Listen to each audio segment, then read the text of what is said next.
In this video, I'm going to show you the Korkers Snowmageddon women's snow boot. We're going to go over some specs. I had my wife and kid test these when we were out ice fishing and testing some other ice fishing gear. Talk about what they said. They don't want to be in the video, so I can only kind of relay some information. And I'm going to go over why we think these are some of the best winter extreme boots you can buy. Now, if you want nice, warm, toasty feet and you're going to be buying the best boots, that's not going to come at a cheap price. These usually run around $225 to $250 depending on when you catch them on Amazon. Now, just for reference, I wear the Korkers Polar Vortex 1200s. These run around $239 as well. I use these through testing some ice fishing equipment as well.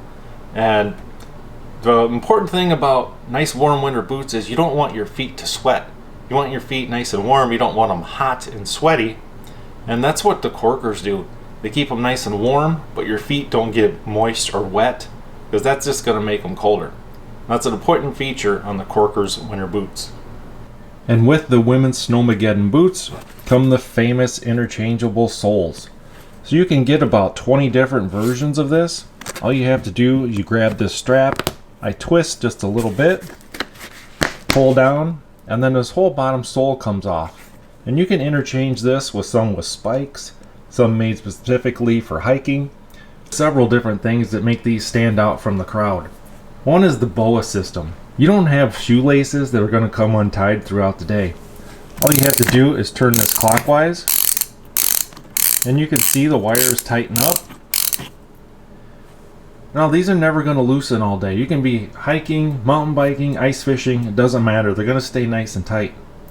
And if you're going to be out in that freezing cold, a lot of times the laces, they'll get kind of solid. It'll be a little bit hard to untie. All you got to do, pull them out and easily slip your feet out. Being a women's boot, of course, it's got to be somewhat fancy. They have this nice soft fur around the top. So these actually look pretty nice when women are walking around wearing them. These are super soft. It almost feels like rabbit fur. And there was no issues with water, snow, or ice. Let's take a look at the side of the box. I chose these with the Snow Track soles. And if you're taking a look at the specs, we got 100% waterproof, 400 grams of Thinsulate, the Boa Fit system, that's the laces I just talked about, and the Omnitrax adaptable traction system. That's the interchangeable soles.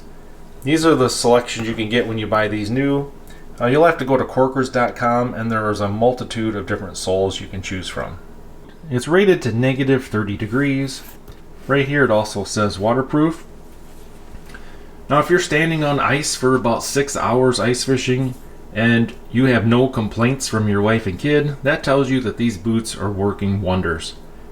You can be inside the ice tent and your feet don't start to sweat. You go outside the ice tent, check on tip-ups and such, and there is no complaints at all about cold feet. Now, for comparison, these are the ultimate boots that my wife and kid were wearing last year for ice fishing and snowmobiling. These are run around $150 a pair. But it has the laces, which kept coming untied, and it seemed like they wanted thicker socks because their feet got cold, and then the boots don't fit right, they're too tight. These, just standard socks, perfect temperature. Now, for sizing purposes, if you wear a women's size 10 tennis shoe, order a size 10 boot. They are a little bit larger. I believe they do that to accommodate for people that want to wear thicker winter socks. Now, just for a size comparison, these are my size 13 Korkers Polar Vortex 1200s.